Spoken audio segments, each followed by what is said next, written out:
Hey folks, welcome to Moon Shift Audio.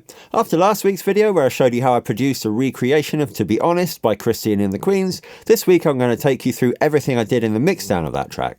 There's some really nice effects routing going on in this one, particularly on the vocals, which were sung by the excellent Maxime Elliott. There's a link in the description to more of his music, which I definitely recommend checking out. Here's a preview of the finished track. Kind of always cautious. Don't you break my heart. Feeling kind of loveless, yet always ready to try. And I've been through so much that sometimes it feels far. It is like a movie played by another star. She's a stranger, to be honest. Now I'm sitting alone and I'm trying to listen to the stories that could make man a little softer and far. To be honest,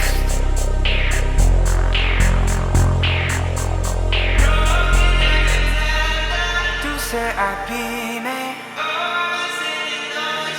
toujours à côté, dans l'eau sans fond. Before we get stuck into this mixdown, I just want to introduce myself quickly. My name's Jack, I'm a UK-based producer and mix engineer. I put out a new video every week, so please do like and subscribe. If you're working on your mixing and you're learning here on YouTube, you might be interested in my Mix Exploder service where I give your track a professional mix here in my studio. Then I send you a personalised video just like this one, where I go into every detail of how I got you that sound, so you can see exactly what you need to take your mixes to the next level. There's a link to the Mix Exploder down below, but for now let's jump into Cubase and I'll take you through this mixdown. Alright, so here we are in the mix session, and I'm going to quickly get through the backing track because there's not too much to look at there before we get into the vocals, where there's some really interesting effects routing and use of reverb and delay. So we start the track with the choir and the Reese, and again, nothing has changed there. I'm literally just rolling off the lows, a little bit of presence and air on that pigments patch, and the Reese, again, I've just left that low end rolled off. So nothing new there. The choir, I did bus to a group because I wanted control of those two on one fader, and actually I ended up pulling out a little bit of the kind of upper mid harshness area. We can just hear that.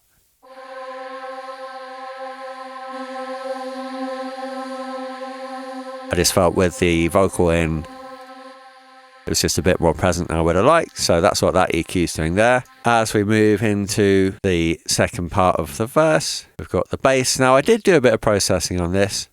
I scooped out quite a lot of the mud and put some moderate compression on there. So if you want to hear that as it was when we left production,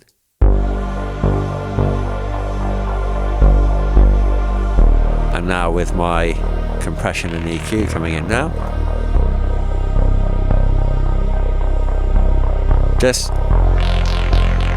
softening it in the highs and mids and adding some more of that fundamental, which really rocks the bottom of the track.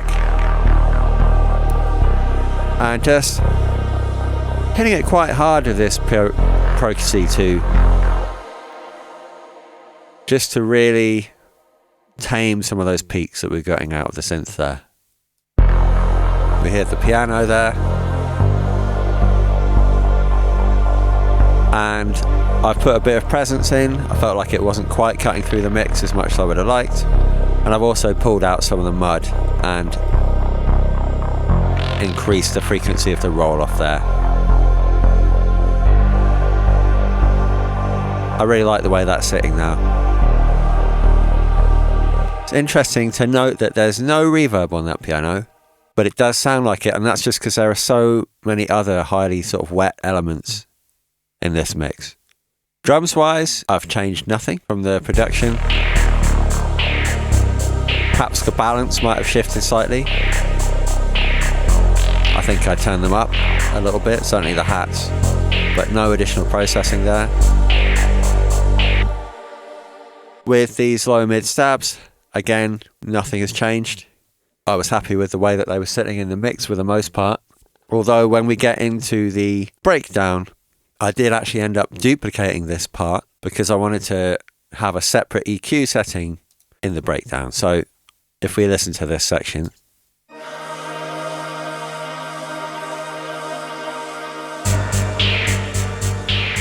I've just added an additional Pro Q on the end of the chain, and you can see I've got a huge boost down here.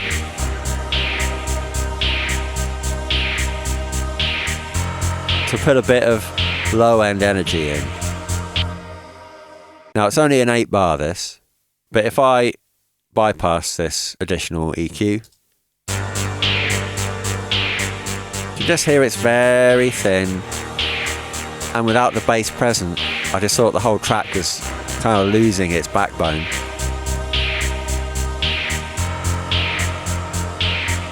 So I've done that. And then we move back to the original part with the original EQ as we get into this outro, because the bass comes in and that was already EQ'd and balanced really nicely around the bass.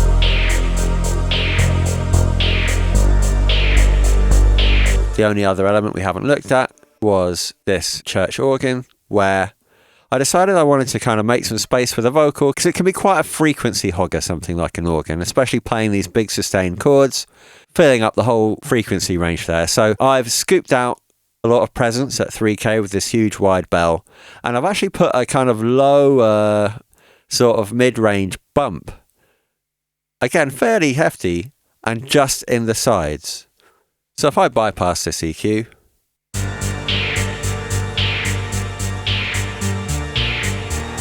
and now I'll bring it in, you can hear it's less present, and also its energy moves out to the sides a bit, and I emphasize that even more just by putting a fairly gentle stereo enhancer. This is just a Cubase stock one, 130% wide, so you know this goes up to 200, but that would have been overcooking it. So just 130 was nice, and I'll unbypass it now.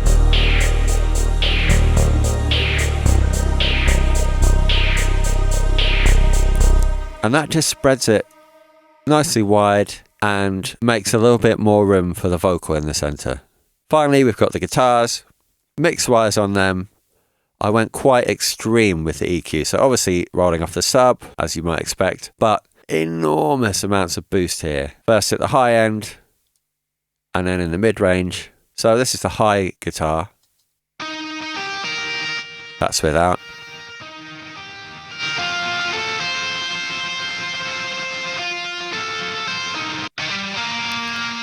And the same, or very similar at least, on the lows, although I did have to pull out some of the mud on that low part if I was to bypass that.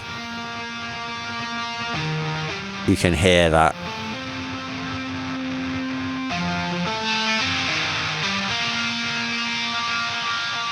Low end mud there. Now these EQ settings are pretty extreme, but I think it's important to let yourself do that if you feel like it needs it. If I was working on analog console, or like with the console 1 or something where I was actually reaching out and twisting a knob, I wouldn't be looking at that and going like, oh my god, I put 12 dBs in that. You just twist it until it sounds how you want it to sound. And you probably wouldn't bother gain staging either. You know, if it was getting you the result that you wanted, you'd just go with it. So I think there's a danger there when you're looking at a graph. You know, you might look at that and say, oh, that looks wrong, but don't look at it, listen to it. And if it sounds right and it's getting you the result that you want, for me, those guitars really pop now and I'm happy with it. And it shouldn't matter what this graph looks like. So that's basically our backing track mixed. So let's take a look at the vocal. Now I've separated this into a few different parts. There's the verses, and then there's the chorus, because Max really opened up when he got to the chorus, as did Christine in the original track.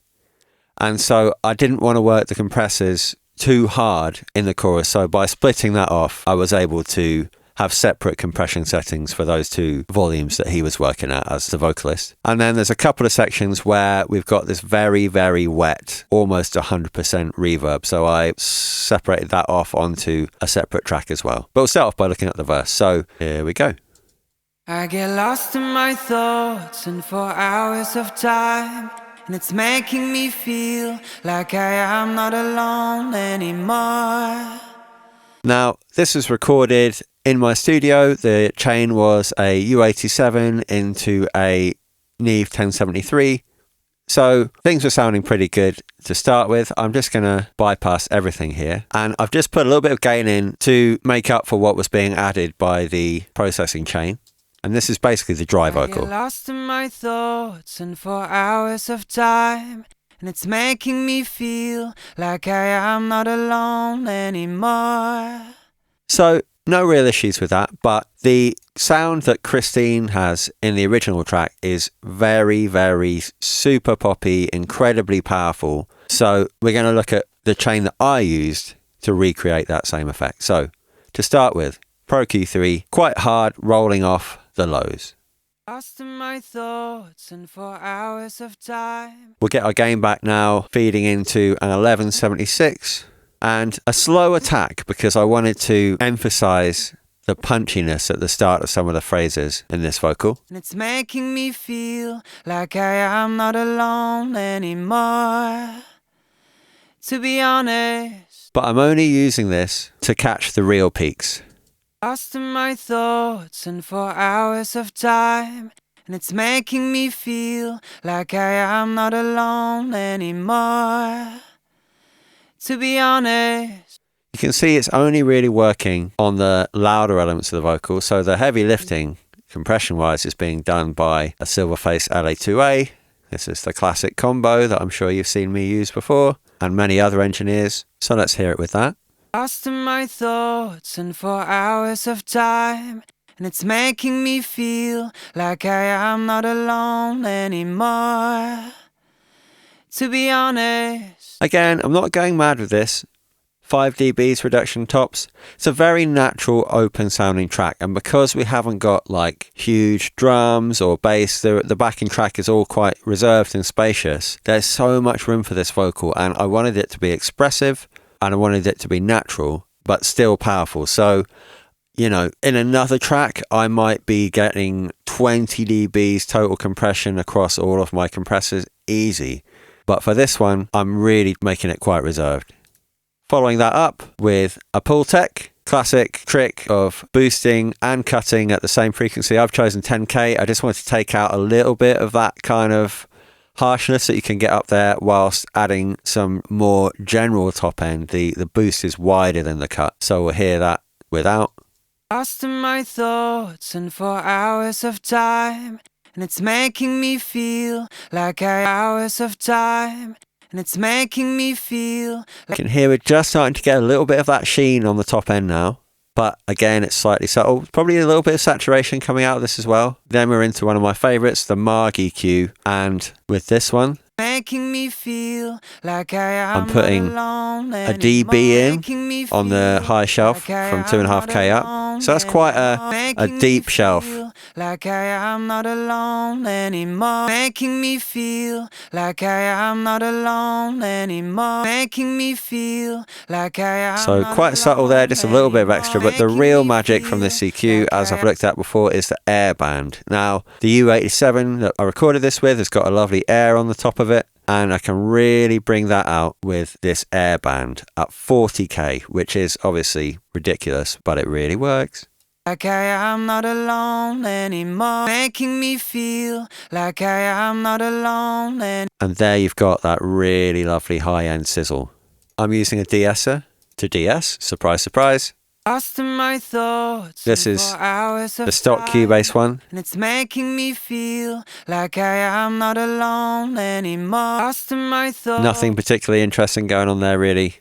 Didn't have to tweak it much from its original parameters. I'm using Soothe. I just was finding that at some points thoughts and for hours of time, there's a little bit of low end build up. Like I am not alone anymore. Lost in my thoughts and for hours of time, and it's making me feel like I am not alone. Just, you know, I could have scooped that out with an EQ, but Soothe works wonders by really targeting those resonances. So I'm not doing much, you know, 3 dBs is plenty to tame little resonances like that. We're following on from there with a fresh air. Not alone anymore, To be 5%. feel like I am not alone anymore. That's how I think fresh air should be used. I just hear so many people destroying vocals and other elements of the mix with this plugin, but it does work really nicely at low amounts. I'll just loop one bar. Making me feel like making me feel like making me feel like Just emphasizing that air even more, and a tiny bit of mid-range excitement is all you need from that. And the last thing in the chain is a simple gain automation, and that is just so that when we get into the second verse, when the instrumentation behind the vocal's grown, we can just put a couple of dBs boosting that vocal just to help it continue to sit where it should in the mix. So that's the vocal chain. How about the reverb? So I've created a vocal reverb as a effects send channel, and that's where we should hear this really come to life. So we'll come down and have a look at that. I'm using the classic Abbey Road reverb trick, pulling out all the lows and the highs with a low and a high shelf in Pro Q3 before we send it into a Lexicon 480L, which is the UAD version. It's an officially licensed version with the Lexicon algorithms, and it does sound lovely. We can hear that. I'm going to turn off the other effects following it. lost in my thoughts and 4 hours of time, and it's making me feel like I am not alone anymore. To be honest, Here's the mix. my thoughts and 4 hours of time, and it's making me feel. Now, that's a lovely plate reverb, but I wanted even more than the 3.5 seconds decay time that I put on this. So I've put a delay, quarter note delay, with a very gentle mix on that. And I'll solo this so we can hear it. This is without the delay. Feel like I am not alone anymore. To be honest, lost in my thoughts and 4 hours of time, and it's making me feel like I am not alone anymore. It's subtle, but you can just hear that sort of more coming off the back of that. We'll listen one more time without. I'm not alone anymore. To be honest, And now with the delay. I'm not alone anymore.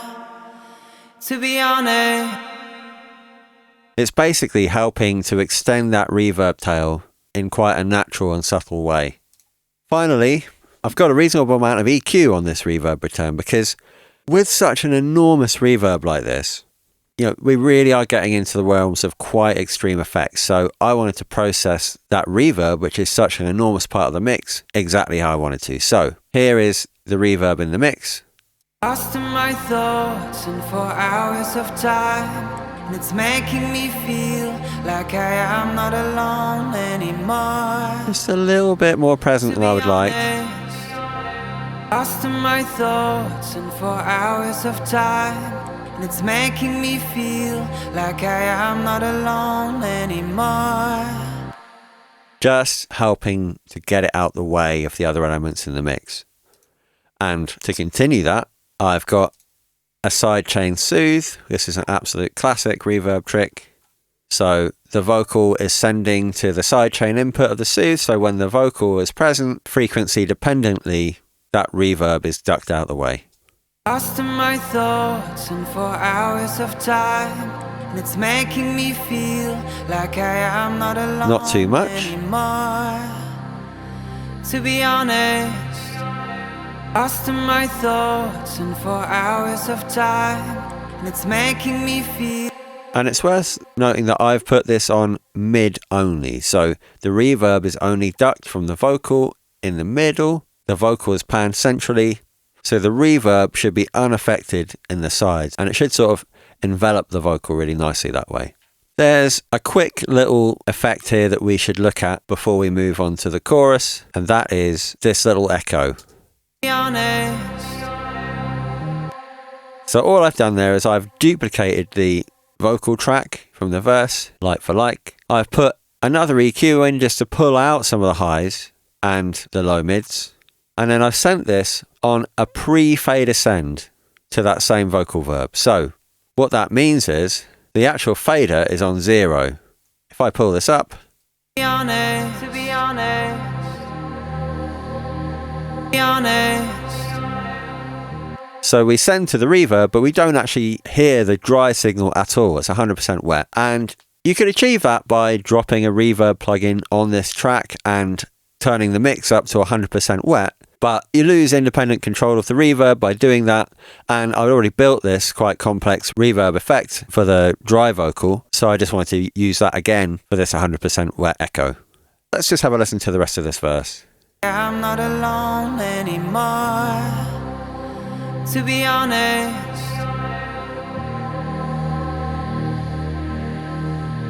I'm trying to laugh, but I'm afraid to kill.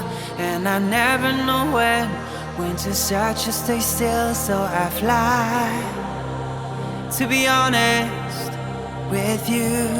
And we're into the chorus. Broken and you're tender, always in and always out, heading to the water, drowning in what it can hide. So nothing too different going on here. The vocal chain is almost the same. We'll probably see that we're getting a bit more gain reduction out of this initial 1176. Broken and you're tender. But I did reduce the input on that because I didn't want it to just be slamming all the way through. I didn't want this to be over compressed. I just wanted to try and leave a little bit of a natural flavor with this vocal. So we can look at both compressors in parallel. Broken and you're tender, always in and always out, heading to the water. So we're taming those peaks with the 1176. Bit more general compression from the Teletronics, but we're still only getting a max of maybe 12 or 13 dBs reduction. So the vocal can really breathe and it remains really nice and expressive. We're sending to the same exact effects, but the other thing that I want to look at here is just a little trick that I've employed on the end of some of these vocal phrases. And what I've got here is I've got a gain plugin and I've done some subtle automation. So I'm going to just delete this boost and we'll hear that line. Always in and always out. Now, the way Max sung that line is really beautiful. But I just wanted to hear a little bit more of the tail end of that line. So you can see here, I've just put in a ramp up in the gain to just bring out the end of that note. Always in and always out. And again without. Always in and always out. And again with.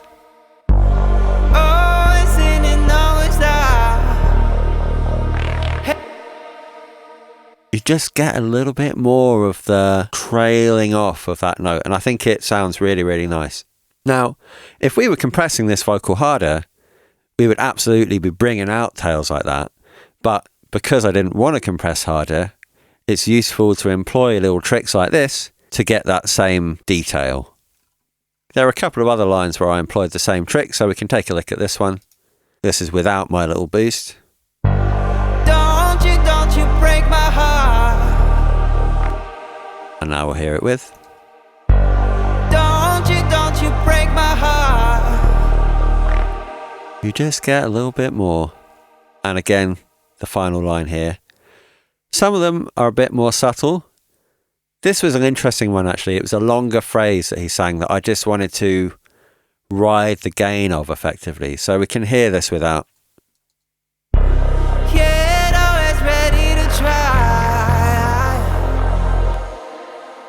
Just wanted a bit more power. Yet always ready to try.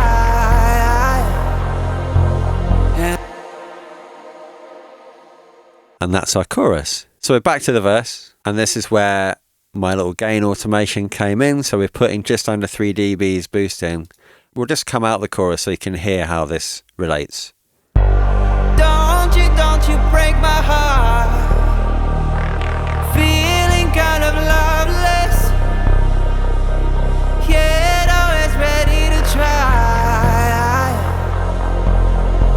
I've been through so much that sometimes it feels far. It is like a movie played by another star. She's a stranger, to be honest. So for me, that vocal sits really nicely there. Now I'm sitting alone and I'm trying to listen to the stories that could make man a little softer and far, to be honest. Now that second half of the second verse, Max does open up slightly, and so we will be pushing slightly harder into those compressors in this verse vocal chain, but it still sounds great, so I'm really happy with that. And now we get into the breakdown, which is where the really, really big reverb comes into play. So I've pulled a similar trick here. This is another copy of the chorus this time, and we've essentially got the same thing here as we had for that one little repeated line in the first verse, which is a almost 100% wet reverb send. So I created a new effects chain for this, and I put a couple of extra plugins on the main vocal chain. So first of all, let's take a look at this extra wet verb, as I've called it. We've got the same Abbey Road reverb trick that we looked at on the other reverb return, followed by a de-esser, and this is working super hard.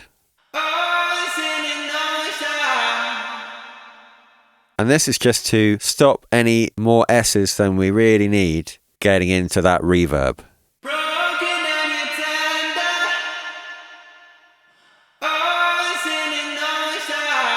I didn't want them kind of getting into that reverb and echoing out.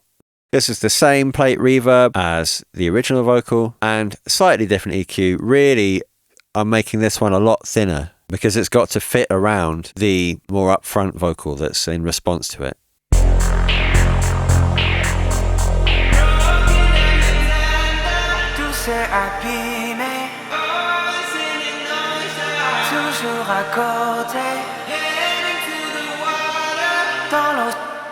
Now, I put a little bit of a presence boost in this and rolled off some of the lows because I wanted quite a thin sound, as I mentioned before. And I've actually put an additional a little bit of delay on this vocal before it goes into that reverb, just to wash it out even more. And the real trick again here is the pre-fader send. So you can see an enormous amount sending, but the volume for this is at neg 23. So I can pull that down altogether. And now we're only hearing the reverb, but I want just a little bit.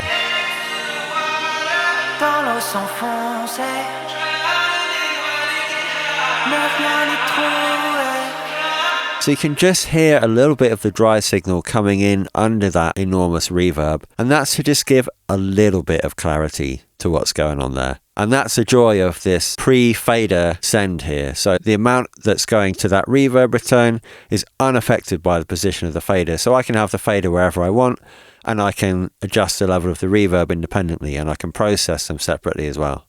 What I then did was bring that extra wet reverb return and the small amount of the dry signal there back into a group together, where I'm using a Gullfoss just to kind of sweeten up the mid-range slightly.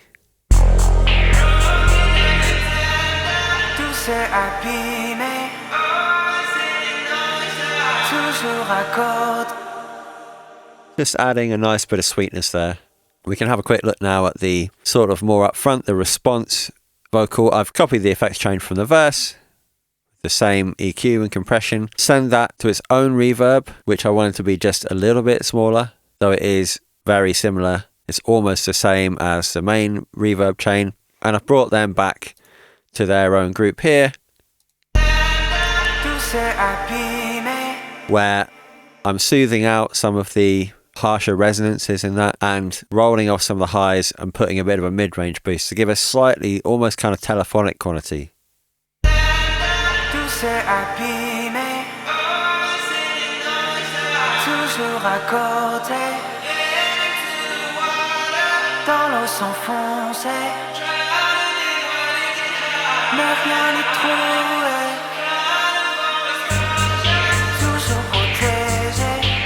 So there's that bassy version of the low mid stabs.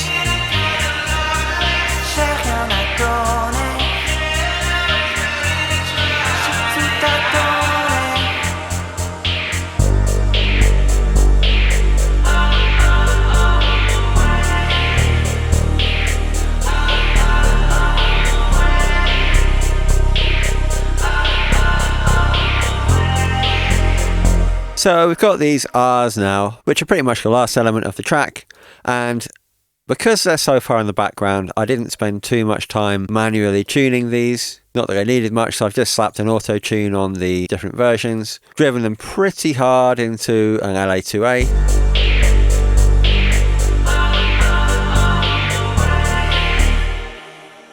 Again, these are almost entirely soaked in reverb, so I pulled out some mud, put some presence in. Nothing particularly crazy here. I've sent them to a group. I've sent them to not only the main vocal, but also their own vocal reverb, which is pre-fade. And again, it's a copy of that main reverb chain, the same Pro Q, de-esser, 480L, just with some slightly different EQ because I wanted to bring out a different part of the character of those.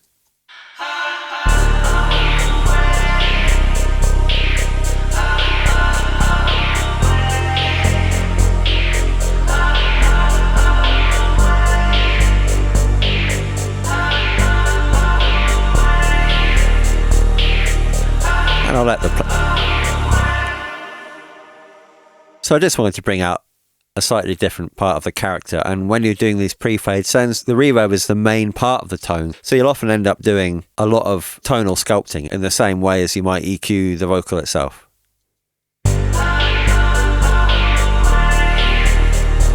I'll let the track roll out now.